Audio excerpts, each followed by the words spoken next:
2024, an extraordinary year in the history of Papua New Guinea. Memorable in that a number of key events were all packed into the same month of September, and they were of national and international significance. One of them, a world record. A round-the-world flight that began and ended in Papua New Guinea. We were not only close to the Chinese border, we were also quite close to the North Korean border. Two elderly pilots, Bob Bates, aged 84, and Barry Payne, 77, broke the world aviation record as the oldest combined age of 161 years to fly around the world in a single-engine airplane. They reenacted the first such flight set 100 years previous by American pilots in September 1924. Bob is an Australian who's lived in Papua New Guinea all his life, learned how to fly when he was 33 years old, and later bought his own plane. In the course of his aviation adventures, Bob flew all over Papua New Guinea and also to every continent in the world except Antarctica.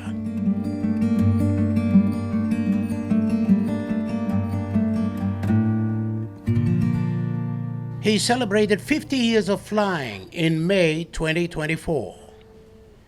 Barry Payne is a Kiwi, started flying when he was about 20 years old with the New Zealand Air Force in 1963. He later flew rotors and fixed wings in Papua New Guinea. Barry also had his own plane and, together with his wife Sandra, became the first New Zealand Earth Rounders in 2019 to celebrate their 50th wedding anniversary.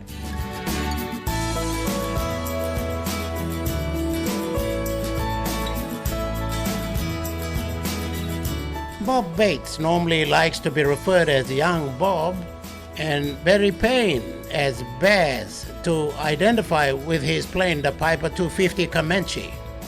So we'll call them Bob and Baz here on. In the twilight of their lives, they took their passion of flying to the next level, the World Flight 100, and in doing so, carried the flag of Papua New Guinea around the globe. The urge for more adventure appears to increase with age for them, and they are not alone. Bob and Baz are members of an exclusive world aviation club known as UFO, which stands for United Flying Octogenarians. It's a club for the boys, pilots, 80 years old and over, and still flying. At 84, Bob is a qualified UFO. Baz, at 77, has yet to be initiated and remains as a wingman for now. He incidentally turned 78 a day after completing the centenary flight, so it's 2 more years before shifting from wingman to UFO.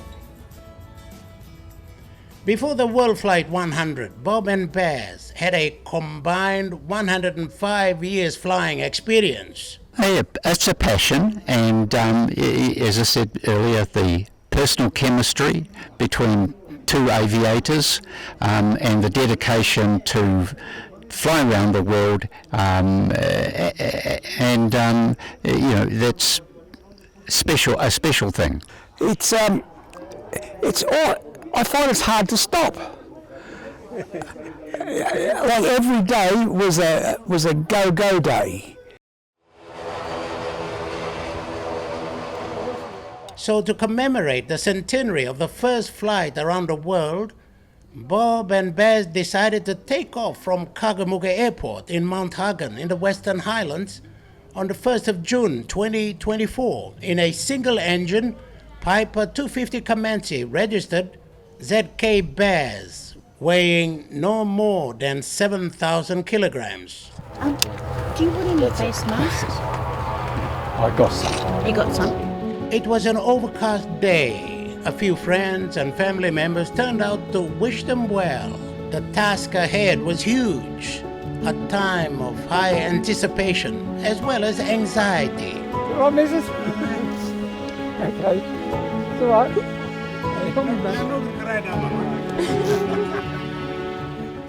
The significance of the moment, though, was palpable. Thank you very much for putting PNG on the map. You're flying from here, put our country on the map, and I thank you very much. Thank At you. a very young age, you're really going to be wonderful for the country and for the world. Everybody all over you travel, I think they will be waiting for you at the They airport. will, and they'll be So- asking questions at Papua New Guinea, and we'll Yes. be pleased to tell them. I'll say, We're not aware of anyone else that's doing a flight to commemorate the 100 years of the first flight around the world. And of course, there's no one else our age that's doing it, or maybe never attempted it before. So you're 84. What about you, Barry? You are I'm 77. Oh, you're pretty young, Barry. I know. Well, I had to have some way to keep you under control. Oh, yeah, but I'd be 77 again. Oh, it's an amazing trip. I would love to do something like this, but Inspiring. yeah, very inspiring. He doesn't just talk about doing things, he always carries through and gets them done. I got the monkey. You got the monkey there? got the Okay. monkey. Look at the monkey. Look at the monkey. Monkey kangi. This World Flight 100 would not be complete without the mascots. Two monkey replicas of those used by the first aviators in 1924. The first flights around the world had a monkey mascot with them.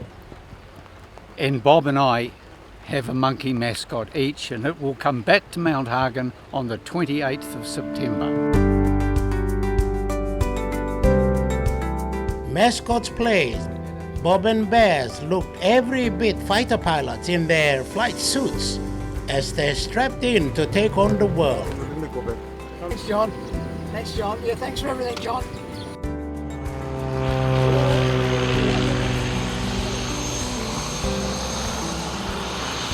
The next day, the national newspaper gave this historic flight front page and backed it up with subsequent updates on the progress of the trip.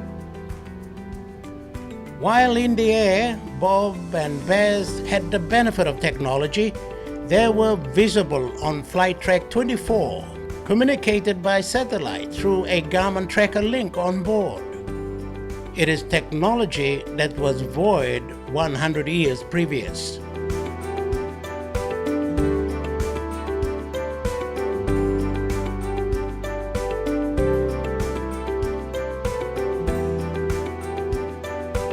The first flight had its moments. There were 4 Douglas Air Cruisers with a total of 8 crew. They departed Seattle in the United States in April 1924, the first to circumnavigate the world by air. This triumph, however, came with it tribulations.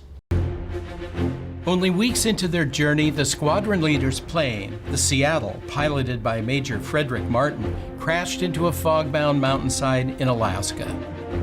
Martin and his mechanic burned the wrecked plane to keep warm and spent 10 days in the wilds trying to find rescue. They did, but their role in the epic journey was over and underscored the hazards ahead. 3 aircraft and 6 crew continued on. Another plane, the Boston, lasted until Iceland but was ditched and sank in the North Atlantic, though the crew was saved. When the remaining 4 flyers and 2 surviving planes arrived in Labrador at a place called Icy Tickle, they could smell home. In Washington, D.C., they were greeted by President Calvin Coolidge, who waited for them in the rain and even cracked a rare smile. They took a looping tour of the U.S. before flying up the West Coast to land at the finish line in Seattle, where they were greeted by 50,000 people. Bob and Baz had every confidence in their abilities to complete the reenactment successfully and safely. They had the experience, the technology, and more importantly, the desire.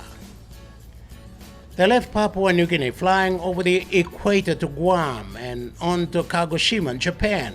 Arriving there, at about the same time as the original aviators. From Kagoshima, they traversed the Russian continent before heading to the United Kingdom. From the UK, Bob and Baz crossed the vast North Atlantic Ocean and on to the United States.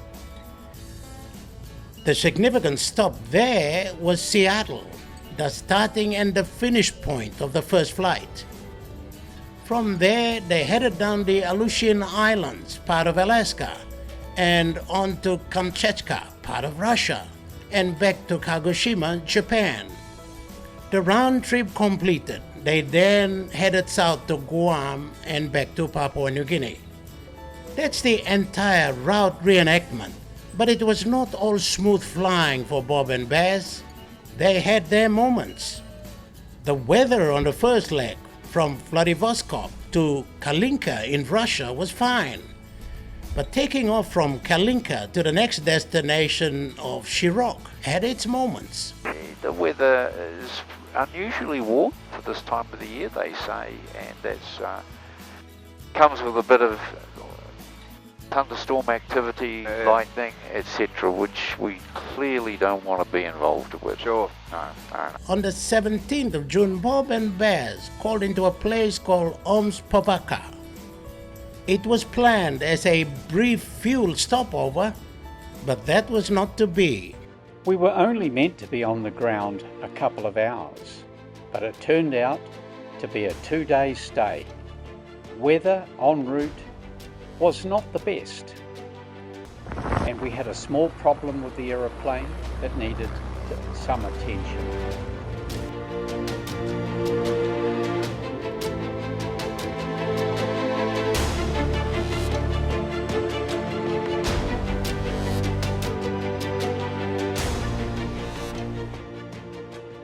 Another point of contention was the flight path that they negotiated. We have no intention of going over the border into China. Right, Bob? Yeah, that's correct. It was interesting too at Vladivostok. We were not only close to the Chinese border, we were also quite close to the North Korean border. Absolutely. I was quite surprised how close North Korea is. All that aside, there were some memorable moments along the Russian leg. A visit to the Pearl of Siberia, Lake Baikal, could not go amiss. It is the biggest freshwater lake in the world, located in the southern part of Siberia in Russia.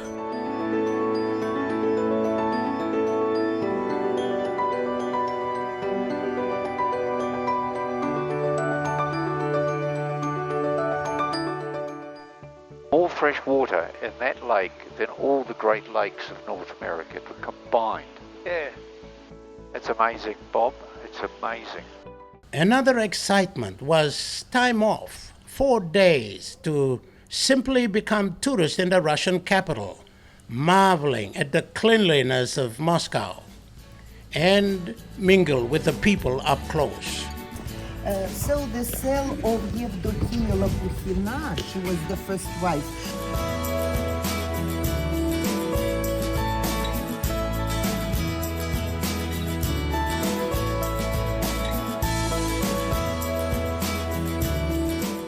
Well, this one, they built two of them. One they call the Bluebill and one the Mallard.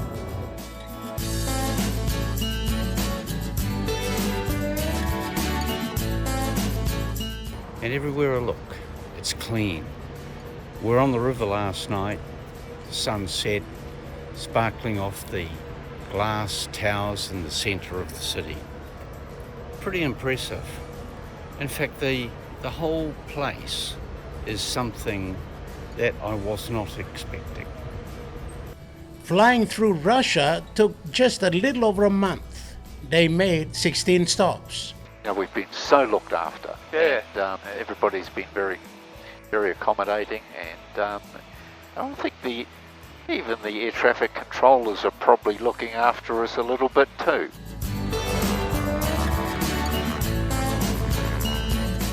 Bob and Baz were well received by Russians who were aware of their flight, ensured smooth immigration formalities. They even made the news in Russia. Oh, you're famous in the media. Oh, you are? No, you are. You are too. Oh my God. People actually had somebody contact me during the night wanting to interview this morning, but we're not there. Anyway. But we were on Russian TV. We saw it, didn't we? We did. Yeah, well.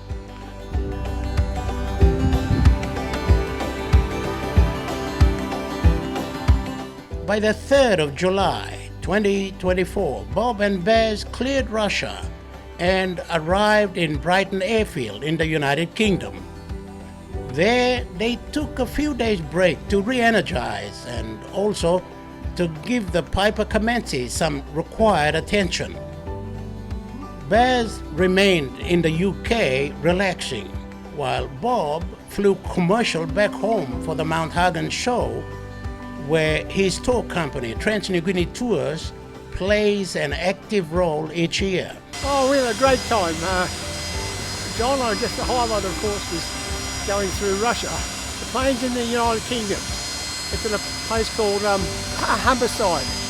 It's waiting there for us to go back in about 6 weeks' time and do the second half.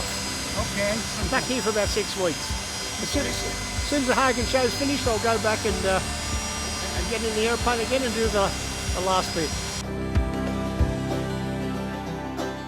Bob's Rondon Ridge Lodge near Mount Hagen staged its own show where performance groups from a number of provinces gave the tourists a snapshot of PNG cultures.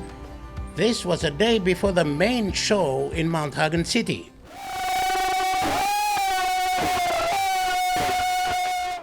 With the show over and a few days of well-earned rest, Bob returned to the UK in mid-August to team up with Baz to complete the North Atlantic, the US, and the Pacific legs of World Flight 100. When do you expect to finish now that you're restarting it? Well, we hope to be back in Mount Hagen on the 28th of September.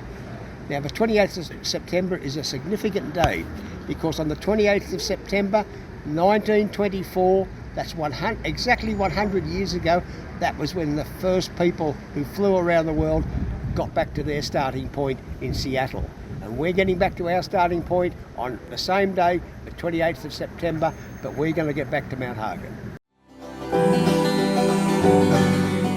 Joining up with Barry at Brighton in the United Kingdom, the two hit the airwaves again on the 24th of August. They crossed the North Atlantic, making at least 6 stops that included Iceland. A day later, Bob and Baz were in Canada, poised for the United States leg that included Seattle, the original departure and arrival point of the first flight. They made at least 12 stops in the United States, following very much the same flight path. Their reenactment was news at various stops, all the way to Seattle. UFO members kept the publicity machine active through the print and electronic mediums. An octogenarian aviator duo are following the trail of the very first flight around the world exactly 100 years after it took place, but are making at least one side stop. The Pacific leg also retraced very much the original route down the Aleutian Islands, part of Alaska, United States, to Kamchatka, which is part of Russia, and on to Kagoshima, Japan. The home run from there included Guam, back to Papua New Guinea, and Mount Hagen, the starting point.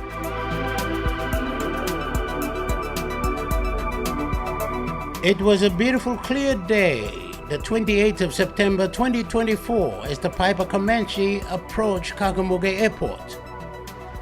The touchdown went down in the history books of aviation in Papua New Guinea and the world. As friends, well-wishers, and dancers lined the edge of the tarmac, the two aviators returned home to a hero's washdown salute by the National Airports Corporation. Happy to be back home acknowledgements from Bob and Baz. First to welcome them home was former Prime Minister Pius Wingti, who comes from Mount Hagen. Hey, Baz! Good to see you. Welcome back. See you. Good to see you. Welcome back. It was an exciting moment, stupendous, as friends, family, and cultural groups relished on the achievement.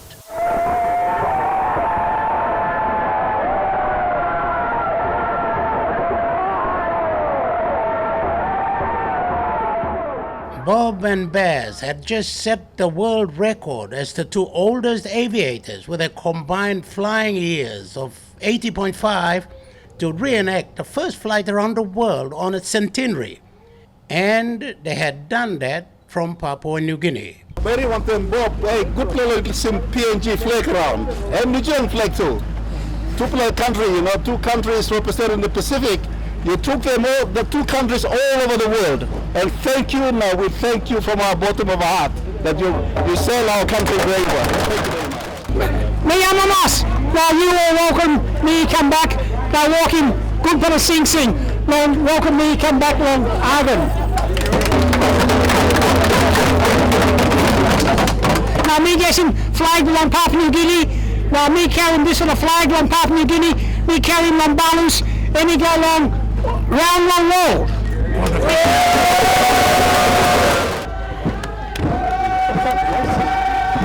How is it? How do you feel? Very good, thank you. It's lovely to be back in Mount Hagen. Please. Oh, I got my 15 wing. Where's Sandra?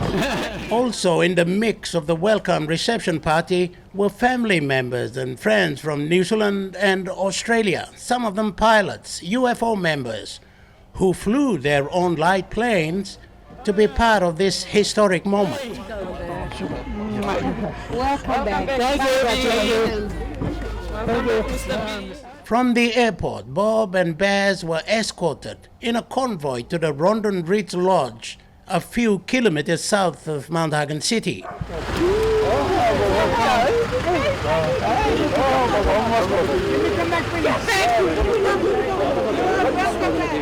Bob is much loved and respected by the local communities of Mount Hagen that surround the Rondon Ridge Lodge.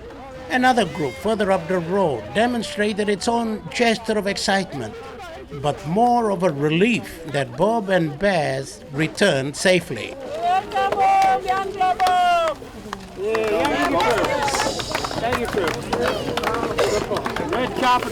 And at the front of the lodge, the last of the welcome home party.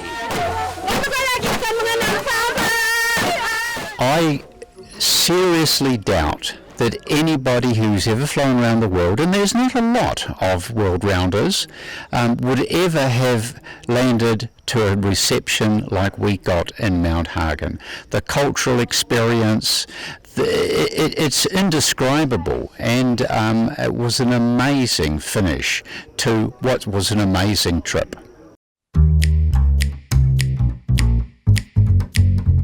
As everyone later mingled and exchanged for lunch, the last of Barry Payne's family members arrived. Son Gigana and his wife Stephanie arrived from New Zealand to be part of history. It was fantastic, absolutely fantastic. It's been following them every day on the tracker, reading the blogs and doing a few emails and texts. So. And where did you come from? We come from Twizel in New Zealand, South Island. So you came all the way from New Zealand to see your father and Bob land. Yep. Have you been in Mount Hagen before? Yes, about 40 years ago. Later that evening, Bob and Baz relived their experience to a captivated audience at a welcome dinner. Bob and I were just sitting. It probably was over breakfast in my house in New Zealand, and the comment was made that Sandra and I, at the time, were the oldest combined age crew to have ever flown around the world. And Bob and I looked at each other and said, well, if we did it, we'd beat you. And so we did, and a combined age of 161 years. Will this world record ever be broken? The simple answer is yes. Only if Bob and I do it again. I'm 84 years young, and while ever I am fit and healthy, I will just keep doing whatever I can. That means their wings are not trophies on the walls. Not yet. That's us. Yep, we do. Yep.